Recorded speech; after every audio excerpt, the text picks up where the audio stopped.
Thank you so much, everyone, for making time to come to this today. I am Dr. Karla Batres. I'm a lecturer in the psychology department. Sara, do you want to introduce yourself? Sure. I'm Sara Martucci. I'm a lecturer in the sociology department, starting my third year at John Jay. I guess both of us, right? Yep, it's the beginning of the third year. I still feel new. I don't know about you, but I cannot believe it's the beginning of the third year. It went Yeah. by way too quickly. So thank you all for coming. If you want, it would be great if people could introduce themselves in the chat, like maybe just tell us your name and what department you're from, while I bring up my presentation.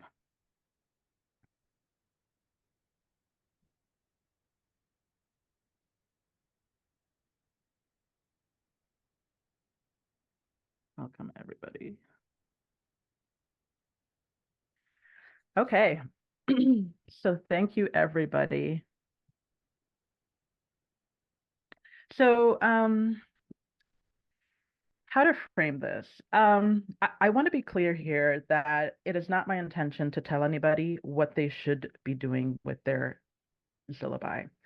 Um, I am just opening up a conversation, right, about how we can use the syllabus as an opportunity to set the tone for the rest of the semester. This is what I do. It's what works for me. My syllabi are a reflection of who I am and the way that I teach my classes. What I would encourage you to think about as I move through this is to think about what your syllabi say about you and what you want your syllabi to say about you. And that's what this is really about. So I did a quick Google search, right, looking for memes about syllabi. And it turns out that there are lots of memes on the internet, both from the perspective of professors and from the perspective of students.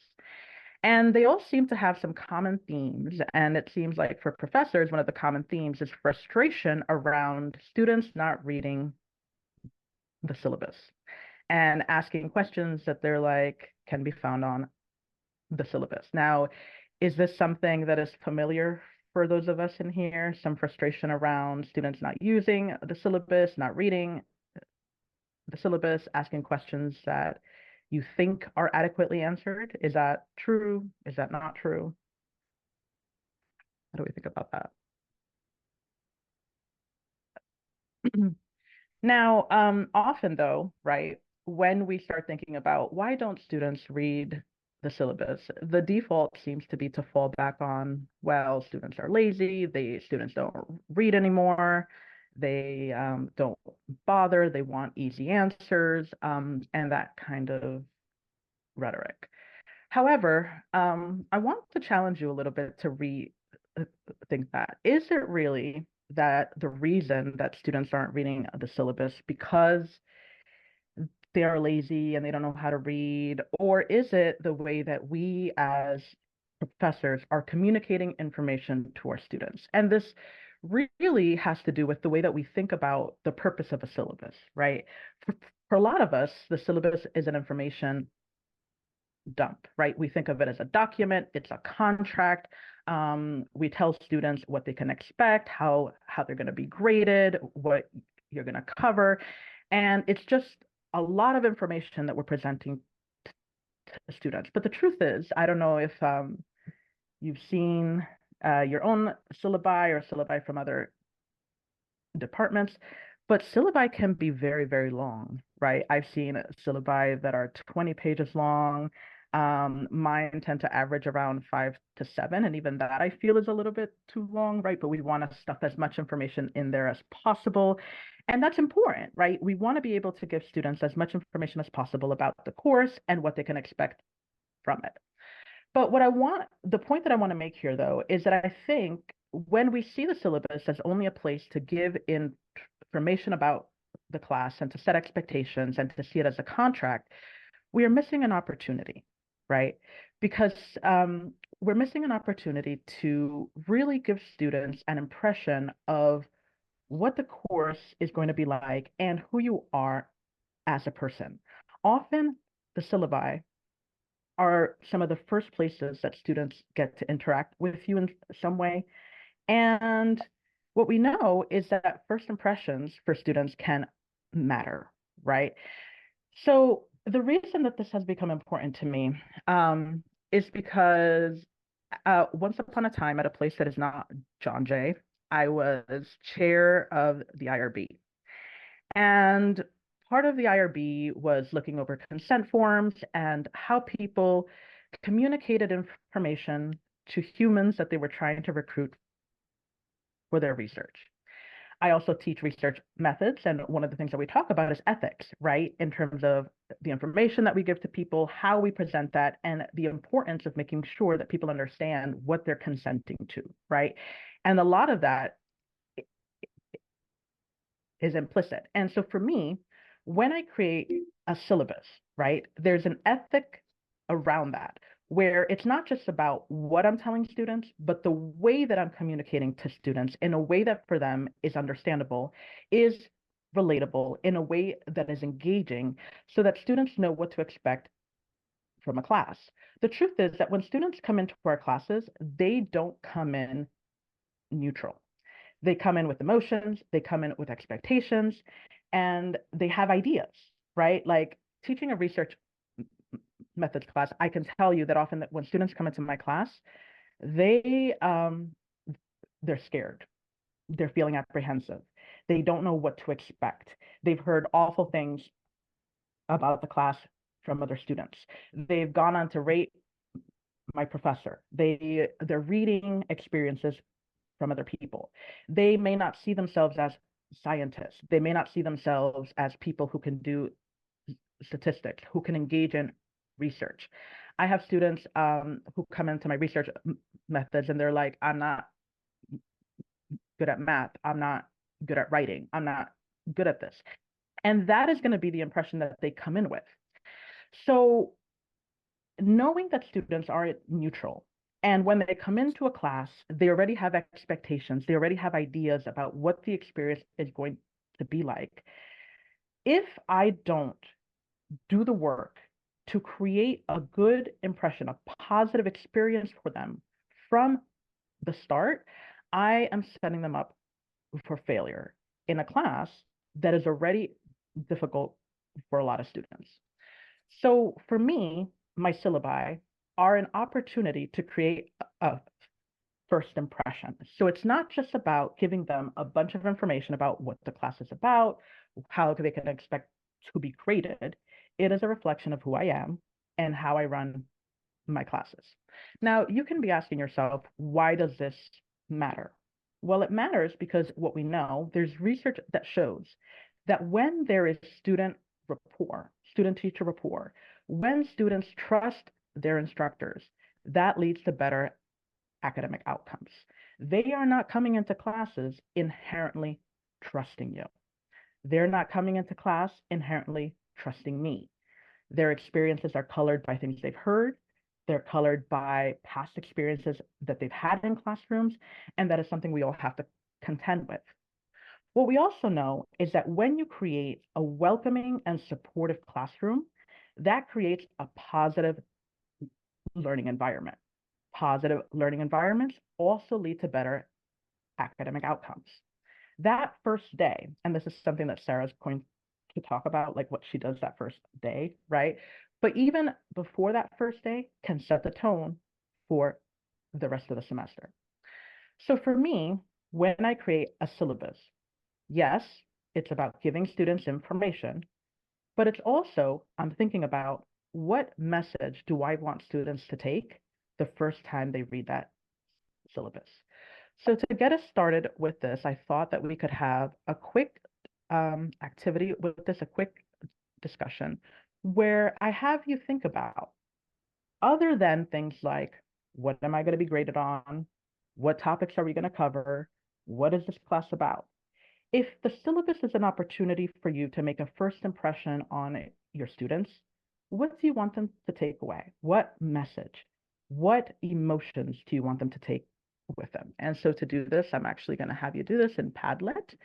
So I'm putting the link into the chat. If you could just click on it, and then you can use this plus icon in the lower right-hand corner to add a contribution, take a couple of minutes and just think about what is it that you want students to take away from your syllabus.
Yes, agreed. We're definitely preaching to the choir here.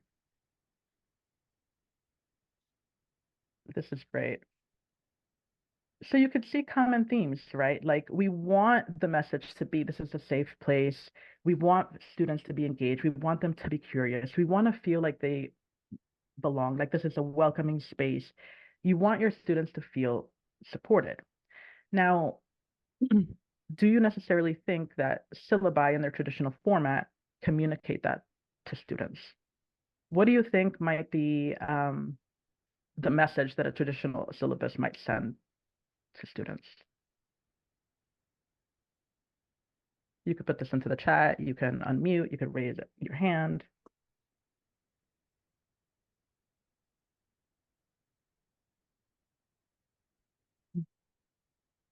Oh, it's definitely the where can go wrong and overwhelming. Yes, I heard someone unmute.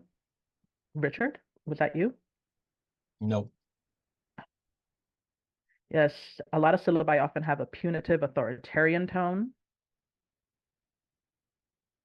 the what not to do. Actually, one of the research studies that I linked in the previous slide was talking about how things that professors can do on the first day that they say can be contradictory, right? You can try to say that you have like a welcoming tone, but then in that same sentence, say something that sounds like the opposite message, right? Mistrust about plagiarism. Yes, a lot of constraint, boring. And yes, I know that putting in policies is necessary. We are required to buy the institution. But my whole point here is we can rethink, right, what the syllabus is for and what we can do with it, right? So we all want supportive, that supportive tone. So what I want to challenge you to do, right, as you put together your syllabi for this semester, next semester, is I want you to rethink your syllabus. And what this involves for me, and what it continues to involve for me, is challenging my assumptions about what students should know and what syllabi should look like. When I first started teaching, I used, I used examples from other people. I used syllabi that I had received as a student, and they all had a lot of the things that we just mentioned, right? They were wordy, they were punitive, they were inherently mistrustful. Also, often, right, we have assumptions about what we think students should know and the information that they need. Let me give you an example here. So last semester, I had a teaching observation and I got a syllabus from a professor. I wanted to log into the class, and then I realized that I wasn't sure exactly what time the class started. And so I looked at the syllabus, and nowhere on that syllabus was there a listing of when the class was taking place. Now, for a lot of us, that may seem obvious, right? Like, yeah, but are you putting all the information that students need on that syllabus? That doesn't just include things about grading. That doesn't just include things about assignments. That's just not like what book they'll need. one of the things that you need to ask yourself, if students are asking questions, right? Where are those questions coming from? Maybe it wasn't as well explained as you thought it was. Maybe you thought you put the information on there, but it wasn't clear. That is something to think about. Is your syllabus readable for students? A lot of us tend to have syllabi that are extremely wordy, that are very long, that are just pages and pages and pages. And I don't know about you, but kind of like when I try to install iTunes on my computer and terms and conditions pop up and I just click accept, I don't necessarily read every single word. Have we set an expectation that students are reading the syllabus? How do we make a syllabus more readable? Is your language appropriate? Is your language positive? Is it inclusive? Is it welcoming? And is your syllabus engaging? So how are you creating that engagement for students so that they want to read that syllabus, so that they want to interact with it? So now I'm going to present a case study on what I do with my syllabi. Like I said at the beginning, I don't have an expectation that this is what everybody should be doing. This is not about what I think everybody's syllabus should look like. This is just something that works for me. And it's to show you that you can rethink what a syllabus looks like. It doesn't have to be that same document that you've been using forever. So I like to use in my class what I call visually enhanced syllabi. And no, it is not necessary for you to all of a sudden become a graphic designer and create a full-on magazine. It could be something in between. But one of the things that I wanted to do when I created this was make a syllabus that for students was visually engaging, so that when they look at it, they're like, huh, this is unlike something I have ever seen. So I'm going to walk you through an example of one that I have so you can get some examples of exactly what I was talking about. So I create syllabi that are visually engaging, that use color, that use images. Now, some of you may be asking, but what about ADA compliance? I do offer a black and white version of this for students that doesn't have images. I have also done things like use alt text. So I've tried my best to make this accessible. But overall, I have had really positive reactions to this from my students. They say they've never seen a syllabus like this. They find it really, really engaging.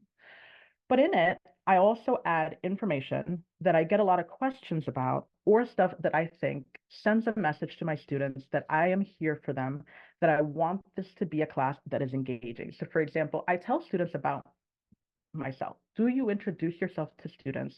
What are you telling them about yourself? Do they know who you are as a person? Perhaps that can help make students feel more engaged, more supportive, more likely to come to you. In addition to the class description, I also like to have a little section on why I think students should take a class. I try to make it like, this is how this class is going to help you. Yes, I know all of our classes have learning outcomes, but I like to make this relevant in a way that students can really say, oh, I now understand why this class is important for me, particularly with a class like research methods. I have a lot of students who always tell me, but I'm not going to go into research. I don't want to go into a PhD program. So why do I need this class? Like, what is it going to do for me? A lot of syllabi tend to be really unwieldy, right? Like I said, they're long, they're wordy. So I find that having like a table of contents, something where students could easily click on something and it takes them directly to that page, is very, very helpful, right? Because if they want to know, how am I going to be graded? They could just click here, takes them directly there. One of the things I like to do with my syllabi when it comes to readability is I like to have like a question and answer format. So rather than just dumping information, which isn't always helpful for students, having this in a question answer format ensures that the syllabus is written in a way that really engages students because it's about them. So rather than just spewing policies, right? Like attendance is this, late work is this is a question answer format, which starts a conversation, right? It's a conversation with students, and I find that this is more helpful. for them. I do like to use a lot of color here. Again, this is not for everybody, but for example, I also have a statement about building a safe, inclusive community. This is because it sets the tone for my class. Um, I like having everything laid out for students at the beginning of the semester in a color-coded format. They say they find this really easy to use. And of course, I like to tell them how they're graded. I like using visuals like charts and graphs. I find this can be very helpful for students in a way that allows them to understand exactly what the expectations are without any questions here. Now, you may say, okay, but are students reading this? I find that since I started using this format, it's cut down significantly on questions. Like I said, this is not necessarily something that I expect everybody to be doing, but this is something that works for me and I think reflects who I am as a person, how I like to approach teaching. I think it sends that message that I want students to feel included, that I want them to feel supported, that I care about their well-being, and that I'm there to support their learning journey. Does anybody have any questions for me so far? I have a question. Yes. This is my first year teaching at John Jay, and I haven't taught in a few years. The last time I taught, we printed our syllabi. Yeah. Do you still do that? Do people who teach in the classroom still do that? I don't anymore. So you mean like first day of class, print out Right. and hand out? I tend not to do that anymore. I instead, before the class starts, I send out a welcome message and I send people the syllabus before the class starts. I find that's helpful, right? Giving students access to it before they even show up that first day. I do put a lot of this into slides for that first day of class, but by putting the syllabus into Brightspace or Blackboard, most students have devices, so they'll come with their laptops, so they'll come with their iPads, and so I find that it's not useful anymore to print them, if that makes sense. Yeah. But the black and white version, I do include it so that it is printable for students who do prefer to have like a paper copy. Got it. That's really helpful. Thank you. Yeah.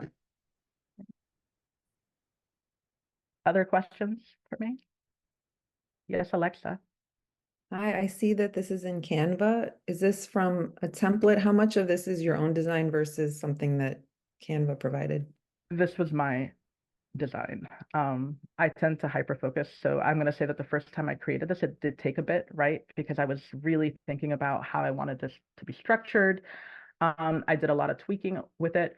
But once I managed to establish this as my template, I can say that creating this every semester is a lot easier because then I just go in and change things. So this is mine. Yeah. I'm sure that Canva, I haven't explored, but Canva has a lot of templates. And like I said, it doesn't necessarily have to be Canva, right? You could have a Word document, but make small changes. And it could be just in the way that you format it. It could be in the language. You can think about having sections. You can think about including images. That can also happen in Word. It doesn't have to happen in a place like Canva. And I'm already rethinking this. Like I've thought about maybe instead of having like a document, I may want to have like a website instead, because there's been some talk of like liquid syllabi and making syllabi that are accessible even on a mobile device, because a lot of students are accessing class information on their phones, right? And so having something that is easily accessible in that way may make it easier.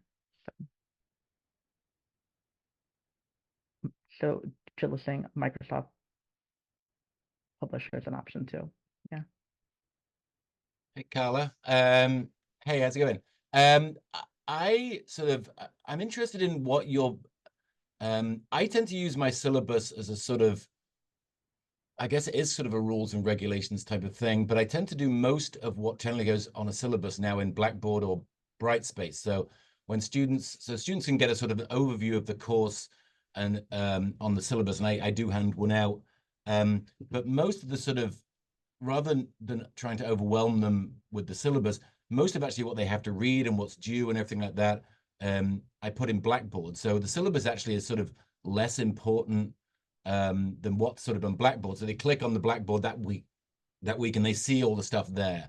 So I was sort of wondering what your Blackboard page looks like, or what your Brightspace is going to look like, or if you rely all on your syllabus, or how your online stuff works in tandem with your syllabus, if you understand that question. Yeah, no, I do understand that question. And it's a great question, because actually I put a lot of effort into building both a syllabus and a Brightspace, formerly Blackboard section, that is as student friendly as possible.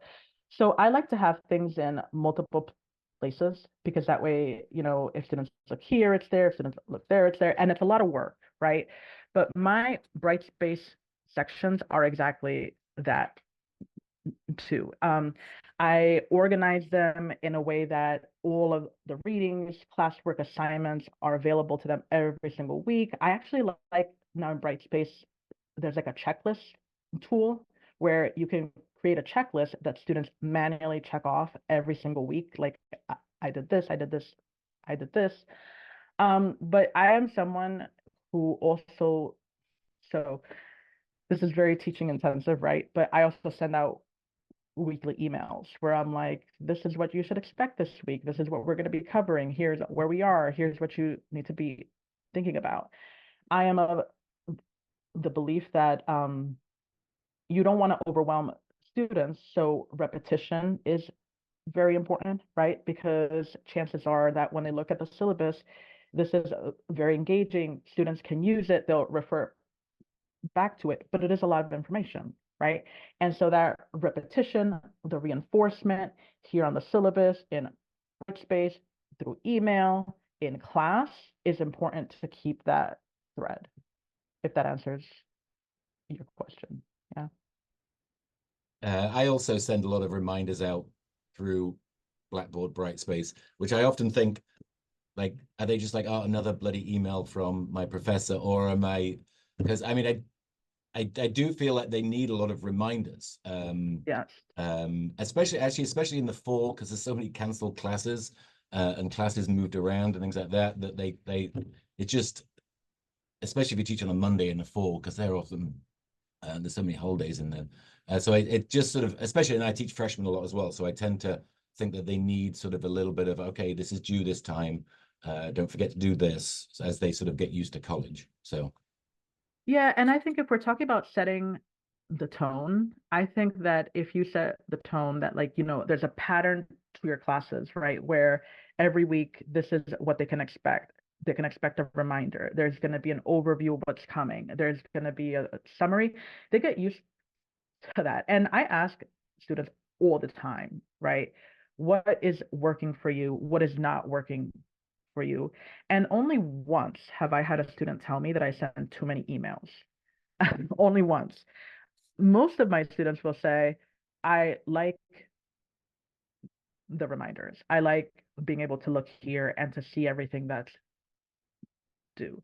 So, like I said, what works for you? This is my style, the way that I approach the syllabus. I don't think it has to be everybody's style. Some people may err on the side of less information, but I think even if that is true, you can still set a tone, right? You can still format whatever it is that you do include in the syllabus in a way that still tells students something about who you are and the way that you approach the class, right? So I don't want to take up too much extra time because we did want to leave some more time at the end for conversation, more discussion. I'd love to hear what other people are doing, how they approach their syllabi. Is there something that you find works for you that I haven't mentioned? Do you take a completely different approach? I'd love to hear that, but I also want to give Sara her time. So I am going to yield my time to Sara. Thank you. Thanks, Karla. And I'm sure we're going to have time to kind of talk about all of it at the end as well. such a beautiful syllabus. Also, I feel like I learned things about you that I didn't know just by looking at your little about me section. So that's cool. I want to start off by saying, while I get my presentation up here, oh, I got it. So rusty on the Zoom. I'm like, I got to share my screen before I go into presentation mode. Let's do this. I really appreciate having these opportunities here at John Jay to kind of just get together and talk about pedagogy. I just did a panel on the sociology pedagogy at the American Sociology Association last week. And it was the second time that an amazing panel on pedagogy was slotted for the 8 a.m. time slot on the last day of the conference, which tells me that my field does not prioritize teaching and that it's an afterthought. And so I really appreciate that we have this focus here and that I'm in a position where I can focus on it and that we're doing this at 11 a.m. and not 8 a.m. So thank you all for being here for this. So Karla has covered a little bit of the behind the scenes of the prep of what you would do going into the first day and creating a syllabus that really speaks to your students. I am going to focus a little bit on the actual first day itself. But of course, there's preparation that you have to do ahead of time for that as well. So if you're already at this workshop, I probably don't need to tell you all of the reasons why it's important to make a great first impression with your students and why that matters. Karla actually went over some of these in her presentation as well, but we know that first impressions matter in all kinds of contexts in life. And so some of these, again, are a little repetitive. A good first impression, a good first day with your students can lead to more positive expectations of the course. And also the field. If you're teaching an intro level course, like I do all the time, students don't know a whole lot about sociology before day one of my sociology course. And so that's really going to shape their perceptions of that. Also, if you're teaching an intro level class early on the first day of classes, it's also possible that it's your student's first ever college class. And so you really want to make sure you're making that a welcoming environment where they're feeling supported, respected. It helps retention rates because students find it easier to ask questions once they've kind of built up that comfort and trust with you. They're more likely to attend office hours, or as we're sometimes calling them now, student hours. In a lot of our fields, certainly in sociology, at some point in the semester, and probably many times in the semester, you're going to feel uncomfortable, right? That discomfort is necessary for the students to really do that deep learning and growth.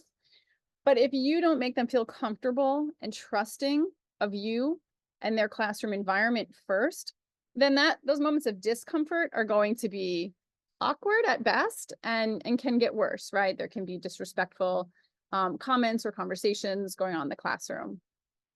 Students who had a great first day in the class, they tend to rate that course more highly. Obviously, that has to do with who that professor is throughout the semester, the person who is putting that effort in on day one. But student performance in the class is also correlated with positive first impressions in the class. And Karla, you did a great job of including all of your citations. I did not, but if people want to see the citations for this, I'm happy to share. There's tons of literature on this. So there's really just two parts to my presentation here today. I'm thinking about, what are you going to do on the first day to make that environment that the students want to feel or are feeling supported and comfortable in. So you might ask yourself these questions to figure out how do you make a good first impression. And again, I'm not here to tell you what the best practices are around this. I'm going to invite you to think about the process of coming up with your own best practices, because these have to be authentically you. You can't make a good first impression based on my best practices. You have to think through what makes sense for you as a person and what makes sense for the subject matter that you're dealing with. So I think it's important to spend some time the week before school starts or earlier thinking about what do you actually want to accomplish on that first day of class. Content-wise, that's usually going to be pretty light. But what do you want to accomplish in terms of your classroom, in terms of relationships? How do you lay the groundwork for really having a great semester with your students? And again, I want this to be a little bit about sharing and introspection more than me just telling you. So take a moment to think through these questions. What do I want my students to know after the first day? How do I hope my students feel after the first day and after the semester ends? What kind of classroom community do I want to create? And what are the goals that are important for that? And then what are some hard, soft, and life skills that you hope to impart to your students as the semester goes on? So I'll give you a minute to think through that yourselves, and then I'll share some examples, share kind of my responses for Soc 101 for this, and then what I do on the first day to help make those things a reality. Just spend a few minutes just thinking about that.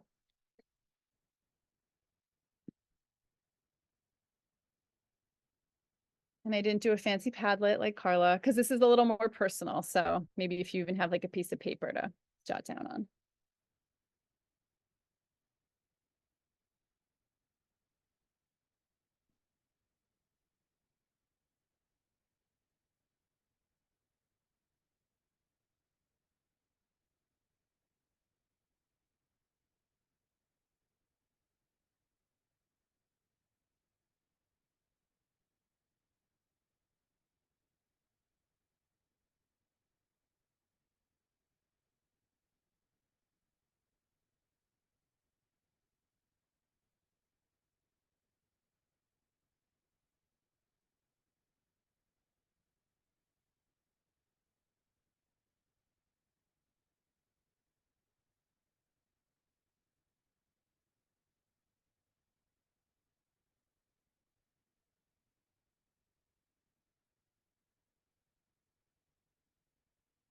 Okay, so if you want to, take a picture of this or screenshot it so you have those questions, if you want to come back to them later and reflect on that. But I know we don't have endless time here.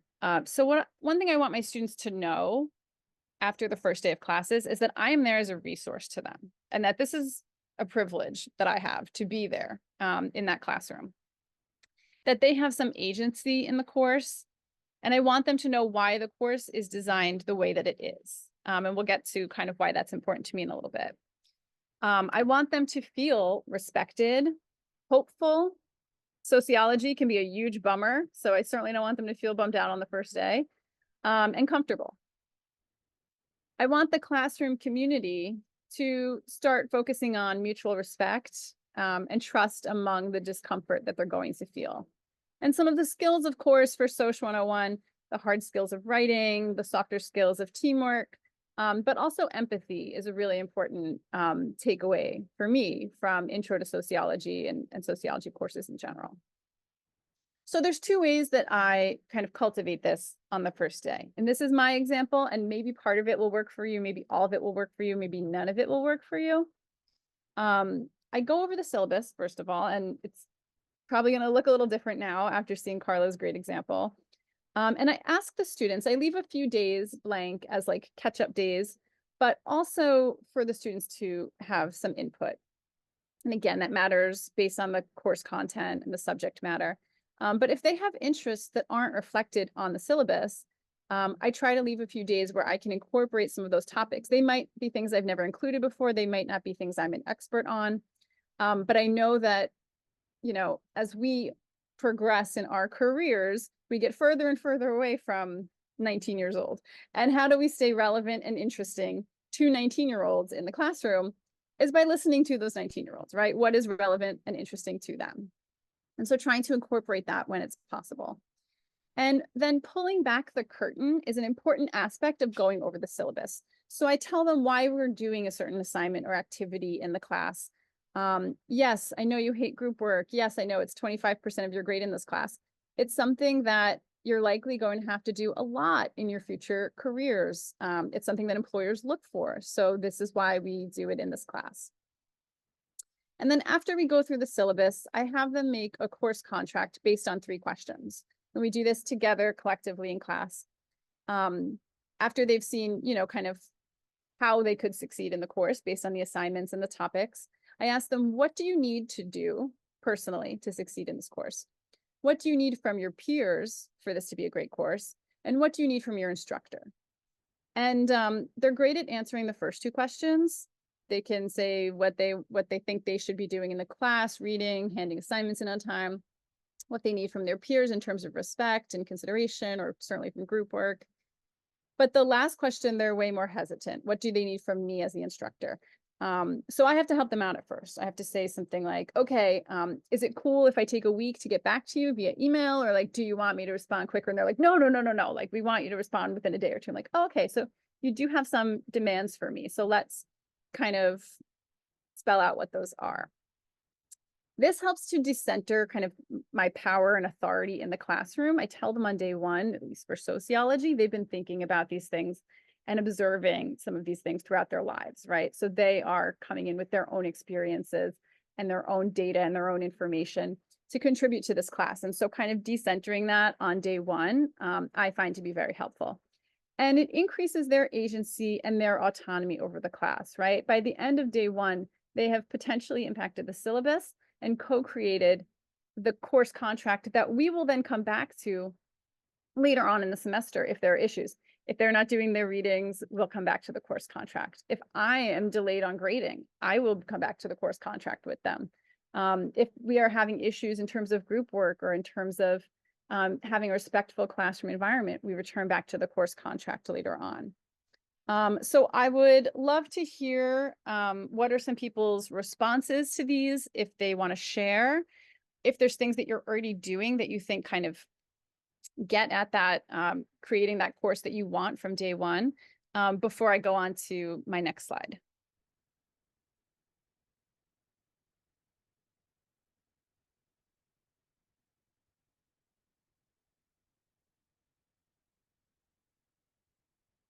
We kind of already talked about what we want our students to know, and a little bit of feeling, but what are some maybe things that we haven't covered already there, or aspects of the class that you really want to drive home on day one?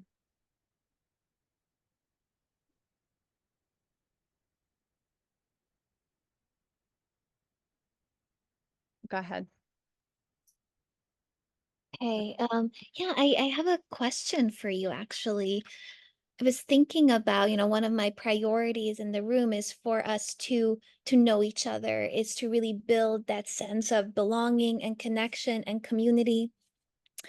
And doing something like an icebreaker is one way that we do that, right? We bring everyone's voices in. But it's also, if students have like 5 classes in that day, they're going to be so annoyed at yet another icebreaker where they go around and they stop actually hearing anything. And so I would love your thoughts on how you think through that tension, both the opportunity to like bring everyone's voices in, get a chance for everyone to connect, to start to build community, but to do it in a way that doesn't annoy everyone in the room. Yeah, and that's kind of the next slide. So you're doing a great job of anticipating that, but totally. I've definitely had classes where I go around and it's like, introduce yourself, tell me your major, blah, blah, blah. And like, it's important for me because I need to know everyone's name, how they pronounce their names, what they want me to know about them. But for the other students in the classroom, of course, that's like time to be on their phone or something, right? Especially as I have my back to them, trying to connect with each individual student. So I'll talk a little bit about that on the next slide. But if other people have things they want to jump in with now, or we can share that as part of that conversation. Richard. Yeah, I mean, I think that that how do you want people to feel? Well, they want to feel part of something, but also what do they need to know? I think I don't know how you, Amis, is it? I don't know how you pronounce your name, but like finding ways to get everyone to speak without just going around the class and say, what's your name? What's your favorite animal? And what's your major, or whatever the questions you come up with. I mean, having sort of interesting questions, trying to formulate some interesting questions about the topic of the class, but then sort of, I'm a big one for just calling on students. And not everyone is, but the more that students hear their own voice, the more they feel comfortable using their own voice.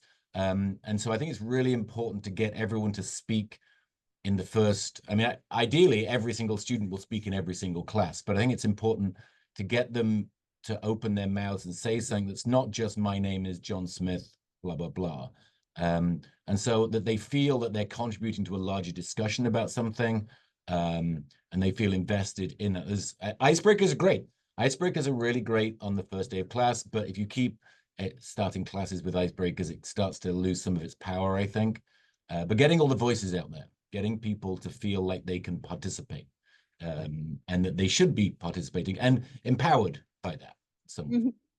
And yeah, I mean, for me, that is part of the reason for the course contract, is like feeling like you should be feeling like you have ownership and belonging and participation in this class. One way to do that is to have them first do this in like small groups and kind of talk to each other about what are their demands for the class, or what do they expect from each other. Because of course, a lot of students on day one, and I tell them this about myself, I think I maybe said 2 sentences in a undergraduate classroom the entire time. I went to a large state school. I was one of 100 in most of my classes, and I didn't talk. So I totally get that for them, especially when they're early on in their academic careers, and especially when these are still students who spent 1.5 years, almost 2 years of high school learning virtually, right? Like we're maybe like late middle school at this point. So hearing their voices and being comfortable with that is absolutely an important thing to start off with on day one. Did anyone else want to jump in? Yeah, Jill, you're also saying you like to have students work in small groups on the first day, so they speak to each other, and yeah, they start to build kind of that community that can hopefully take them through the rest of the semester. Gina. I think it might be useful just to say, hey, how's your day going? What's been happening? What's working? What's not working? And work in the sharing the names and the majors as part of that. And even have them in small groups or pairs to do that and sort of report out, but let them process if you're having a class towards the end of the day or later in the week. And enormous things can happen from that. Yeah, that's such a great point. I always love teaching on the first day, because I get to ask them, like, how many of you, is this your first college class ever, especially in the fall? But I don't teach till 3 p.m. this semester, and I don't think I'm going to have too many students that are like in their first class. I'm going to lose a little bit of that excitement for myself. But I think, yeah, being like, how is your first day going if this is your first day? And maybe this is your last class of your first day. So I like that as a way of checking in. Anyone else? Okay. I'm going to move to the next slide. So, and you may ask yourself, nope, that's not that slide.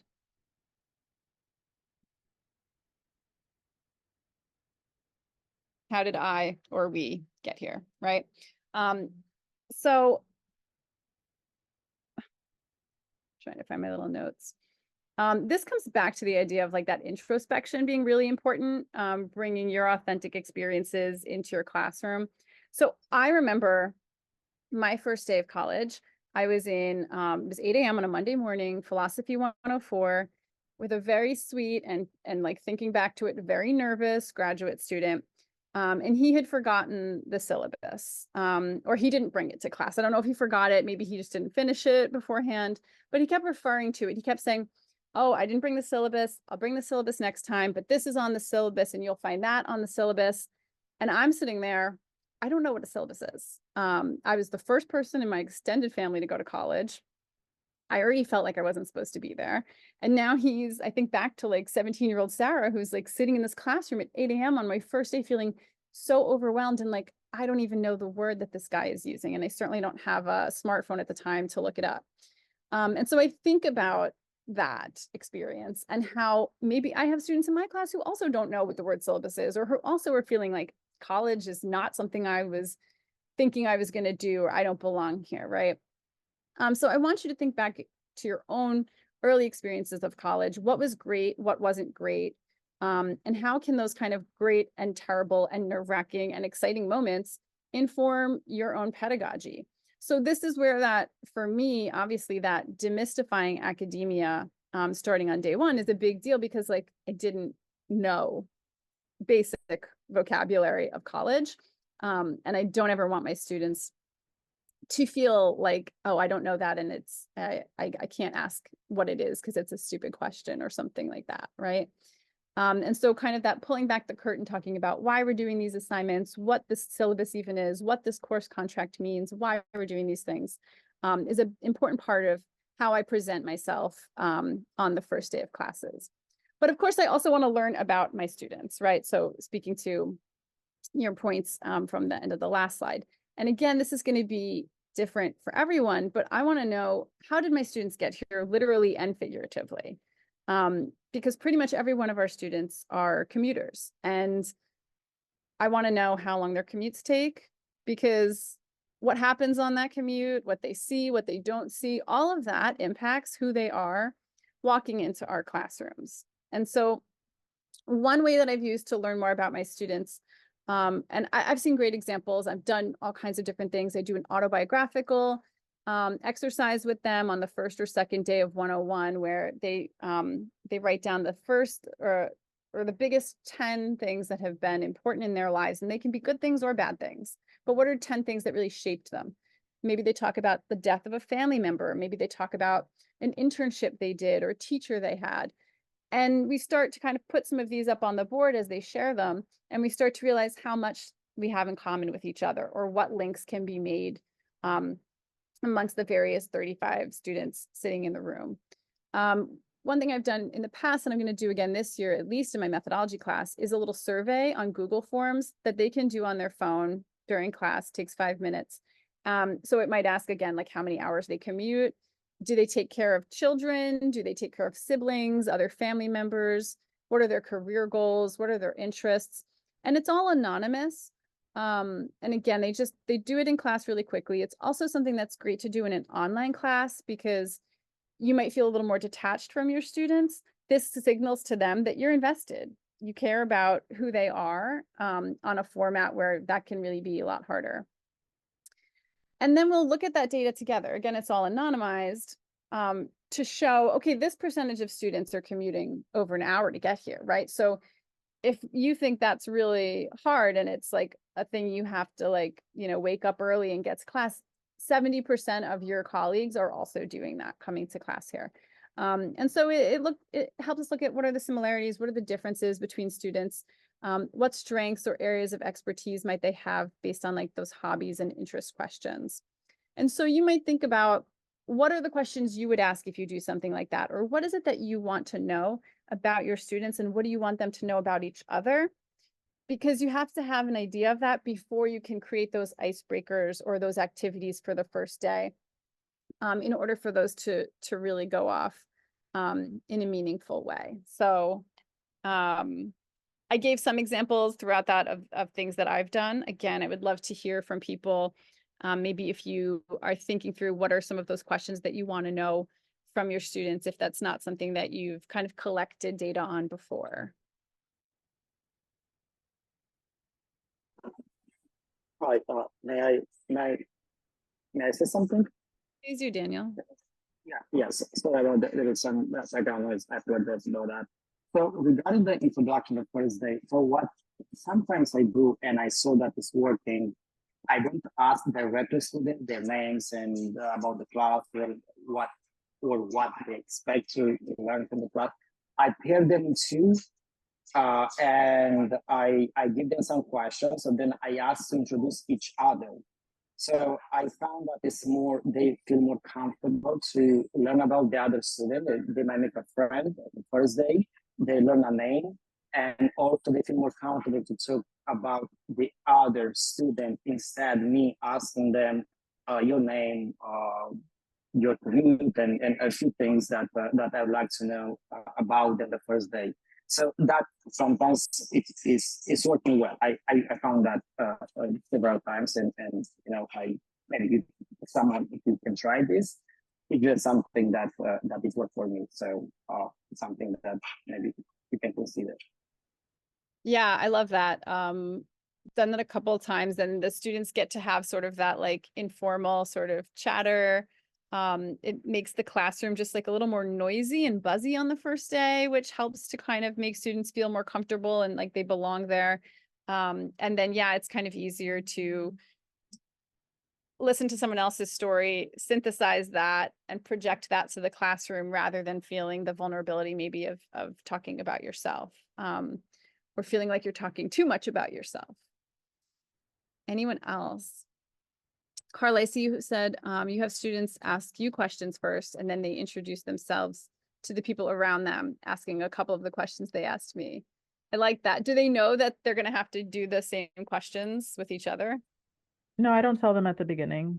But this was in response to the icebreaker, because I do feel that if I do the just share your name and tell me something about you, that it gets right. But they get really into asking me questions because I tell them that they can ask me anything. I do reserve the right to not answer a question. I tell them they have to keep it appropriate, and then I reserve the right to not answer, but they get really into it. And then I'm like, pick a couple and tell people, I feel like it makes it more engaging. Yeah, and that's kind of fun to turn that back on them, right? Like, oh, you were, coming up with these very creative, possibly nosy questions, but now you have to answer them for yourselves as well. That's fun. Does anyone else want to share anything that they do, or maybe some of the things that have come up for you from these question prompts?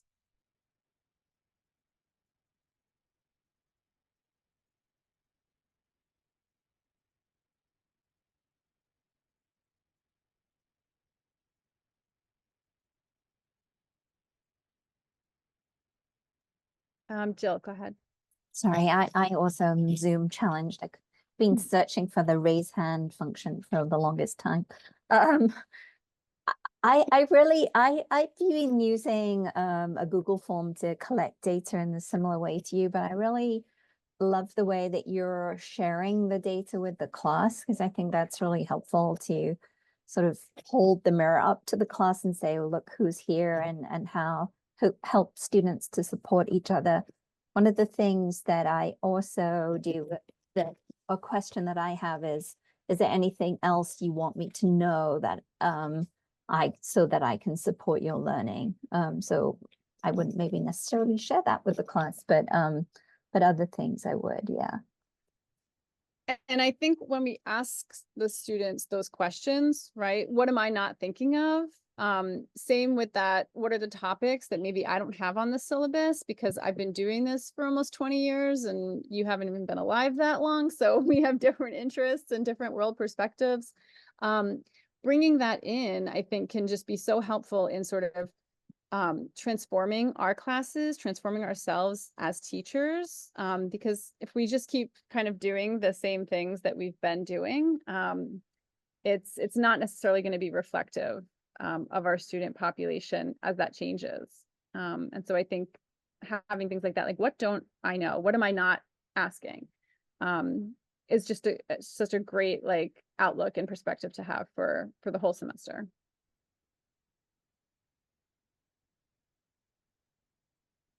Can I just add, Sarah, here, that when I do my collecting information form, I kind of combine that with, like, I call it a syllabus quiz, but it's not a traditional syllabus quiz in the way that people think about it, where it's like multiple choice, you have to select the right answer, because I do want students engaging, right, with this document. So I'll do things like, I'll say, can you look at the learning outcomes? Tell me which of these is most important. Do you have anything that you want to get out of this class? Or look at all the assignments and tell me which one of these scares you the most and why, or which ones are you most excited about? Like, just because also if they start engaging in that way, right, like it could, I think it can do both, right? Give you important information, but also make sure that students are actually thinking about what you now just gave them, right? So I do that. 100%. And coming back to that idea of like the syllabus quiz, we were thinking about like, what are best practices to share on syllabi when we were putting this workshop together. And as somebody who has looked at hundreds of syllabi, being in academia for the past 20 years as a student, then my own syllabi, and working with faculty members and committee work that I've done where I look at syllabi, hundreds of syllabi, there's so many things that maybe seem obvious that don't necessarily make it onto a syllabus. And so like providing a short blurb about assignments, right? Like if you put that there's like a research paper and you don't write how many pages that research paper is going to be, your students are going to be having anxiety about that until they find that out, right? What does a research paper mean? Or what does a reflection mean? So having like a little bit of a blurb on that, having a calendar, please have a calendar of some kind, have dates on your syllabus, even if those will change. Just even if it's like what topics you're covering that day, what are the readings or when are the assignments due? I like to include for readings how many pages they're going to be, because I know that my students have really busy lives, and maybe if it's a 5-page assignment, they're like, oh, I'm going to read that like on the train on my way to school, versus if it's a 15-page or 20-page reading, that's something they need to do maybe the night before or the weekend before. And so helping them kind of like plot out that time, encouraging them to come to student hours by talking about that, and putting the learning outcomes in plain language, right? Which is a little bit getting at what you were just talking at. Pam, I see your hand. I'm going to turn my camera off because I have to move because I just got a low battery alert, but you go ahead. This reminded me of something when you were speaking, Karla, something I've been doing in the big section, then now that I think about it, I could probably do it in the smaller sections too, is for the first few weeks of class, I go through the syllabus and I say, who can explain to everybody how this research thing works, or who can explain to everybody what the first assignment is. So there's like the group of students who want to be able to explain things to people, so they quick look back at the syllabus and reread it so they can say it out loud. And then there's the group of people who I think hear it better from their classmates rather than me, in my same way of repeating the instruction over and over again. So it's like paraphrased from different people at different times. And so as the cognitive person, okay, so Jill is already explaining this. Okay, because I don't know the reason why this works. I just know it does. And another just like a silly thing is something I've done with the capstone classes, because they're a little bit smaller with 21 people. I'll say, okay, so we're going to do a thing in the beginning. I want to see who can remember the most people's names. So say who you are. You can either say something that will help us remember you or tell us something that you care about. And so people can usually do one of those two things, either something I care about or something unique. And then people are really listening because they're trying to remember the most people's names. And those classes, I think they get to remember and engage more faster. I haven't tried it with even a 36 size, only the 21s. But yeah, that worked. I mean, I have to say something.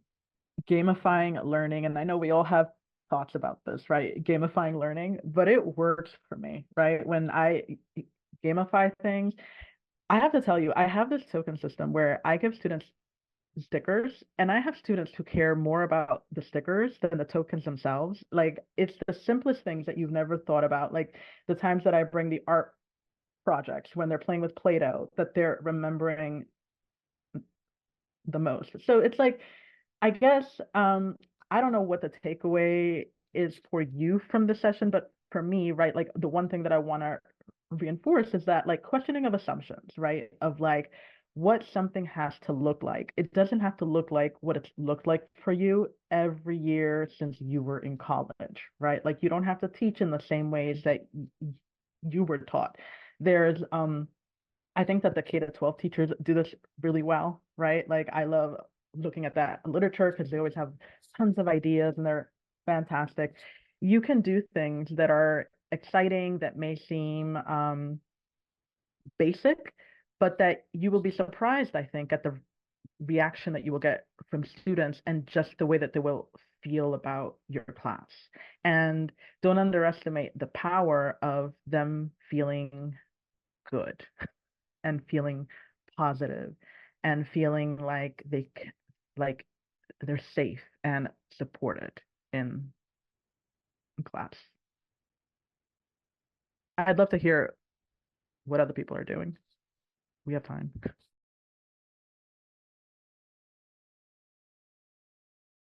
I can say anecdotally that Karla was generous enough to share her syllabus with me at the beginning of the summer. So I used it for a summer class, and it did reduce the number of questions about what is going on for whatever reason. Maybe all the reasons you said. Yeah.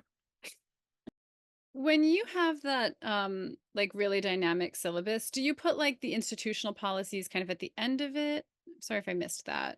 Yes, so I have a link to just the John Jay policies, which are all the stuff that's required on there. I do put that at the end because it's required, but also because it's good for students to have all that information in one place, right? Like if I'm being harassed, where do I go? What's the academic honesty policy?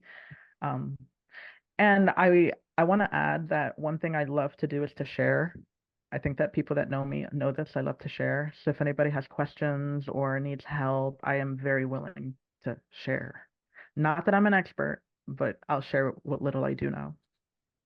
Well, and I was like looking at your template and then your presentation and my presentation. I was like, my career is going to take a real hit when Canva shuts down. Like so, like it makes it so easy to make things look really nice. But if you have that template, you know, that Canva template of syllabus, if you want to share that with people, that could potentially be helpful for folks. Yes, I'm willing to do that with the understanding that, again, it's not that I expect everybody to all of a sudden use that template for your syllabi to look like that. It's more like you can do things that reflect who you are, right? So think about who you are, how you want students to see you. And like that's empowering on its own, right? For us as faculty, we always think about empowering our students. But I think that being told by other people, you don't have to do it this way. I was talking to, I was doing some interviews over the summer for a chapter that I'm working on the teaching of sociology. And this person who has won tons of awards from teaching was just honored at the national conference and is at CUNY herself. She was like, I don't teach functionalism, which is one of the like main frameworks for sociology, but it's pretty outdated and the students don't connect with it. And I was like, whoa, you cannot teach that in Intro to Sociology?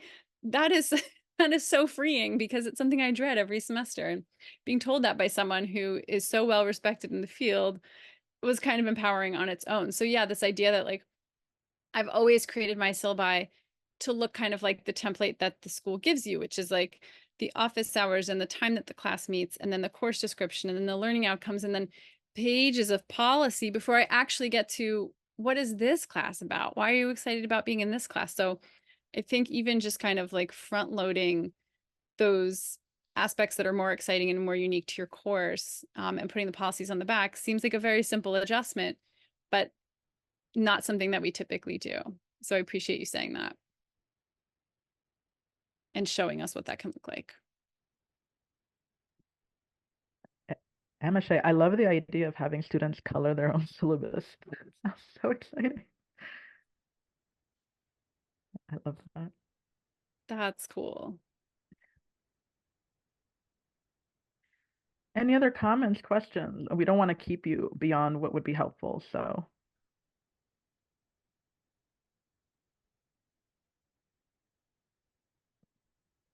Gina, I don't know if that's a sign to end the session or. Yeah, everyone wants to spend the next 20 minutes that they had slotted working on their syllabi. They're just really inspired. Well, I would think that's probably accurate, don't you? This has been incredible. I keep thinking how lucky I am to be sitting in the room with everyone and listening. And I can't wait to share the resources and ideas from this. Karla, you had so many pithy comments that ought to be quotes. We're putting up places, you know, and Sara, such great anecdotes and stories and principles to share. Why don't we take now, as we didn't earlier, we introduced ourselves on the chat, but why don't we take now a moment for each person to share something that they have drawn from this or that has sparked something in them for their course prep, and then we can end that way and motivate each other. And Pam, since you are in the upper right-hand corner of my screen, I'm going to start with you, and then you can popcorn it to the next person. Sure, this is kind of a little random, but after you were asking about the policies, I was thinking, do the students stop at the calendar? Do they even know what's in the back of it? So instead of stopping at the calendar too, I think I'm also going to say, hey, I have a bunch of resources back here and explain what they are. So they actually know to look in the syllabus for stuff like that instead of skimming over it like it's fine print. And I like, Karla, what you did there when you said that you were asking them to pay attention to the learning outcomes and saying which ones are like most important or what's interesting to them. I never do anything like that. And I really like that. I'm gonna do it. And so I'm gonna give it to Dustin. I think I'm gonna try to like we were kind of talking about at the beginning, like make my I guess Brightspace page a little bit more engaging, because I think I'm kind of one of those people that presents the syllabus and then all the readings and the assignments are just on Brightspace, and I assume that like the syllabus is the first thing they look at and then they go to Brightspace. But I think it seems like everyone has kind of had this feeling that like maybe people don't look at the syllabus and they just log on to the learning management system and see like, okay, what do I need to do this week? So it's kind of more of the first point of contact. So I'm going to try to make mine a little bit more engaging this semester. And Vivek. Hi everyone, my name is Vivek, and I'm from computer mathematics and computer science department. Thank you so much for the presentation, Karla. It was great. Thank you, Sara. The thing that I took from this was, I mean, there are many things, but the one thing that I'm going to implement starting this semester is I'm going to make the syllabus more abstract, just for a quick view, and add more clickable links so that if they want to zoom in or go into the topics, read more about it, make it more navigational friendly, and so that it's easier if they want to take a quick look or if they want to read more. So that's the one thing that I'm going to implement. So thank you so much. And Maxi, over to you. Hello, everyone. So thank you very much for your presentation and for sharing this information with us. So the most important thing in this presentation for me was the syllabus. So I'm using a lot of information there, but I didn't thought before that this is like the first introduction to us. So this is most important thing for me. Thank you. Alexa? Hi, I'm Alexa from the English department. I appreciate all of what I've heard today, and I always have thought of my syllabus as very visual. I have kind of a color-coded checklist on the front page of all the due dates, and I have thumbnail images for each unit, and I put those same images on Blackboard or Brightspace so that there's corresponding visuals for each thing that the students learn. And I've always felt really good about that. And then Karla, I saw your syllabus and I thought, whoa, this can be on a whole different level from my Word document with thumbnail images. So I really appreciate how you've kind of put it at a new level for me. And so I've been in Canva, of course, like already playing around. So I just want to thank you for that. Students, how often do we hear that they are visual learners? And so I really think we underestimate the value of imagery and incorporating that in our materials. So thank you again. Kendra. Yes. Hi, everyone. My name's Kendra. I'm from the psychology department. I missed the prompt because I had to step out for a second, but just the biggest takeaway from today, does it have to be related to the syllabi or just in general? What sparks you right now from what happened? Thank you. So yes, like many others, many things. But I think the thing that I really loved hearing about was all of the different versions of quote unquote icebreakers that you all are using. I teach a lot of clinical courses, and so I'm always trying to think about, okay, how can these icebreakers actually begin to build some of the skills that we're going to be talking about throughout the semester? And a lot of them, having them remember names, listening, active listening, that sort of thing. So I walked away with a lot of really cool ideas for those. So thank you all.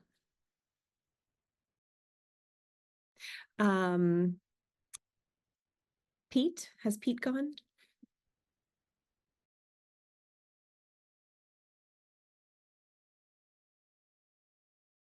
Okay, I was having trouble unmuting. Shows you just how spastic I am. My current syllabus is a cure for insomnia. So I'm going to use Karla's model to spruce mine up some. I'm also going to include a little bit about myself. Oh, I should tell you all, that I'm from the science department and I teach the use of the microscope to identify trace evidence at a crime scene.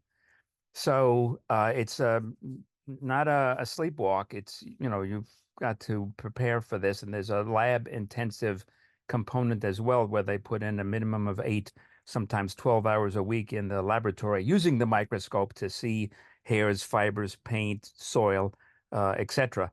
And anyhow, what I was getting at was I want to introduce myself to them so that it's easier for to make myself more approachable. I actually went to Jay as an undergrad decades ago to get my degree, and now I'm delighted to be teaching there. And I want them to know that and maybe recognize that I was in their exact same shoes, although a long time ago. And I'm, if they have a question, they should come to me. And believe me, there are many questions, because I'm certain that they haven't grown up with a microscope in their back pocket looking at tiny things that you can't even see with the naked eye. So I'm delighted to be here today and to get some ideas. I don't know who to pick next. Jill?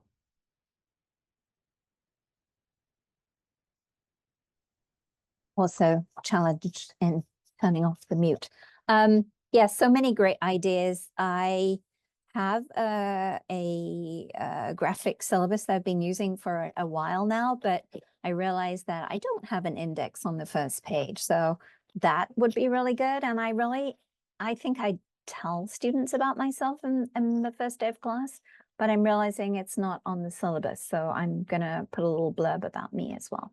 And I love Sarah's idea about the social mirror showing the data to the class, and letting students see who else is struggling with some of the same issues, and so they can work together to help to resolve some of those issues. Thank you. Sorry, just scrolling through. Amesha. Thanks, Jill. That was kind to everyone, so they didn't have to try to figure out the pronunciation. I appreciate that. I'm in the psychology department, and so exciting. I definitely felt this urge to quickly go and work on on all my syllabi. So thank you for this. And I didn't expect to have this spark, but as we were chatting, and I've been thinking a lot about AI and how that's entering the room. Um, and I thought, oh, wouldn't it be a delight to print them again and bring that physical thing into the room, and something that students might want to hang on to and kind of encourage a certain kind of use, potentially, maybe even interacting with it, maybe even highlighting parts of it. So I didn't expect to have that thought, but as we were sort of imagining outside of what we've been doing, I got to that possibility. So I think I'm going to print things. And I will pass it to Chloe. Hi everyone, my name is Chloe. I'm in the sociology department. Thank you so much, Karla and Sara, for your wonderful presentations. In terms of sparking, I think I really like the ideas of the icebreakers as like anonymous Google survey, like thinking about like what kind of commonalities we have between students and also me as well, right? And then also the remembering names. I actually do that in front of students. I challenge myself in front of students. I'll try to memorize, at least, half of you, like something like that, because before going to the class, I look at the roster, but the thing is the roster doesn't have picture, right?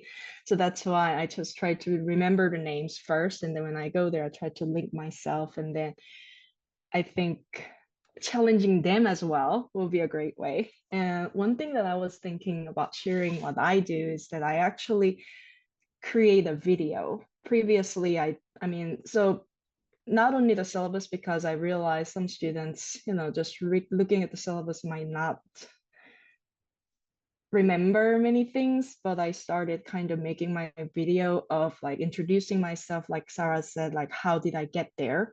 plus like some like highlights of the syllabus, and every week I used to upload the videos of what we will do. It kind of is like the reason why I started it is to increase my presence in the class, but also it was to make myself a little vulnerable to students. So the faces that I make when I am recording myself kind of, you know, maybe you know, I look nervous or whatever. And to make that first introduction video of like 5 minutes, I think I recorded it 2 hours. Like I like, hello everyone. Oh, wait a second, that sounds weird. And I re-recorded.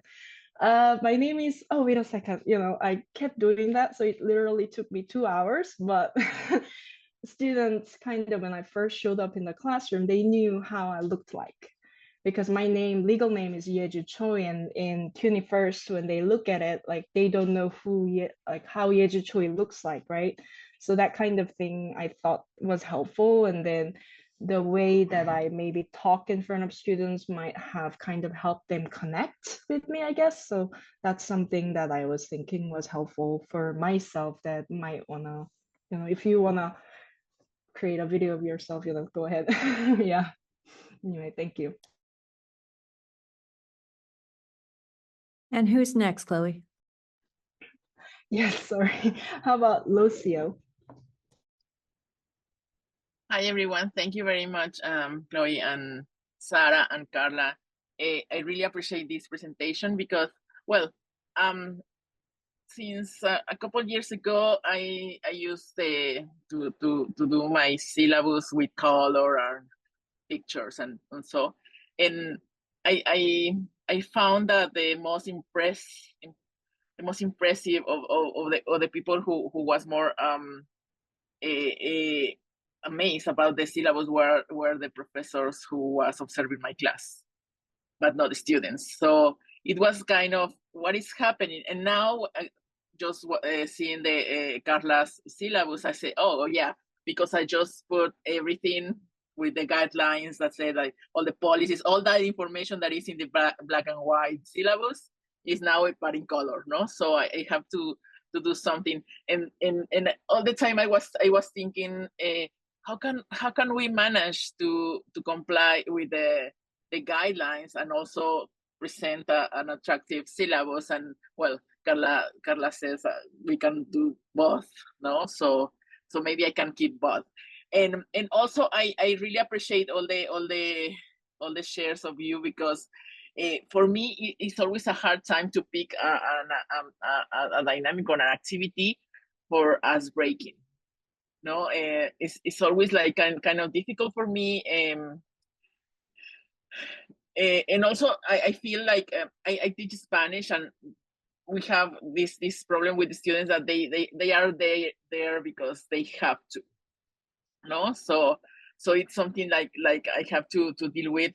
But the ideas that you just gave here could be useful for me. Thank you so much.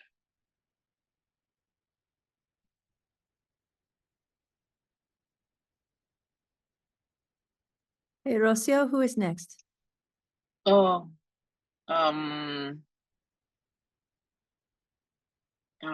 Vicky? Hi, yes. I'm one of the new adjuncts in the science department, and I really appreciated everything I took away from this session. I noticed how important it was for the syllabus to be very like visually helpful. As Alexa said earlier, a lot of the students are more and more visual learners, so it is important to visualize how their assignment and participation and effort is weighed for their total grade. So I really appreciate returning to that, and yeah, getting to know more of a deeper perspective of what the students might be feeling now that I'm on the teaching side. So it's very helpful, and I really appreciate this session for going over the syllabus and finding new ways to connect with our class and teaching. So thank you.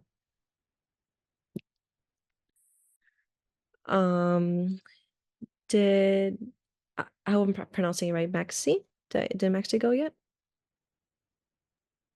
think we have Langston and Richard and Dan. Maxi? Yeah, I will. Oh, okay. I'm sorry. No, thanks. Let's go with Richard. There we go. Hello. I'm Richard Hoare. I am from the Department of Interdisciplinary Studies, but I'm being seconded to the Sociology Department for a couple of years to be chair. What am I going to take from this? Gamify learning. Sometimes you hear a phrase and it really sort of encapsulates a lot of what you think and what you think you do, but it also sort of ties it in a sort of bow so you understand, oh yeah, that's kind of what I do. So I'm taking away that phrase, which I think I kind of do a little bit, but I didn't know there was a word for it. So I like that. And part of that, I think, I'm sort of interested in what people are saying about icebreakers and stuff. And I think one thing I don't know really got mentioned, but especially on like when you're setting the groundwork for a class, moving students around, having them move around a classroom is often a really good way just to get them out of their seats and just in whatever way, like go to the corner if you think this, like ask a question. If you think this, if the answer is this, go to this corner if you think that, and then have them discuss. But the way they sort of interact with each other on these sort of things can be really good. But then that also seems to me a bit gamifying as well. So I love that phrase. Thank you, Karla, for giving me a real tool or giving me a way to describe some of the things I really think work. And I think Langston,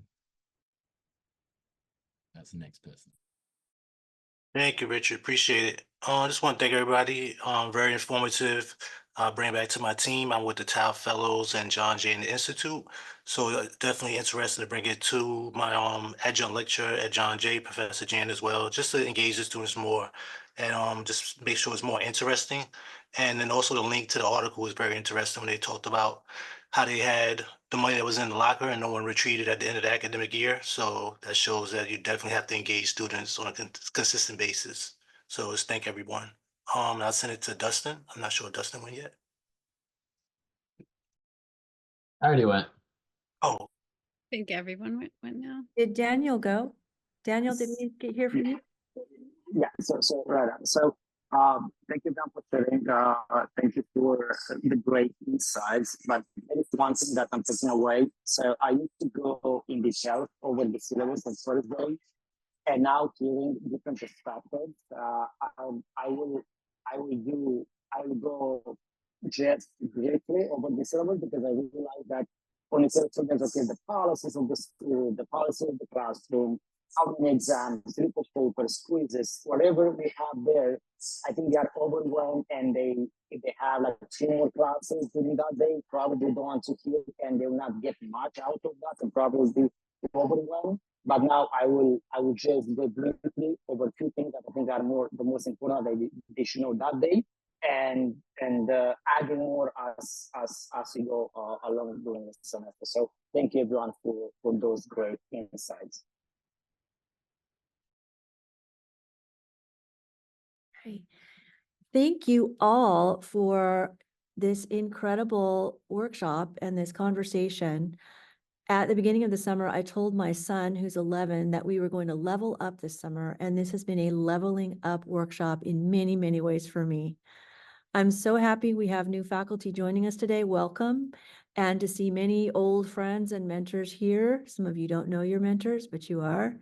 And we'll be looking forward to seeing more of you over the week on Wednesday and Thursday with the subsequent workshops. Have a wonderful rest of the week and much luck to you and many blessings as you prep for your classes. Take care. Bye. Thank you. Bye. Everyone, this is great.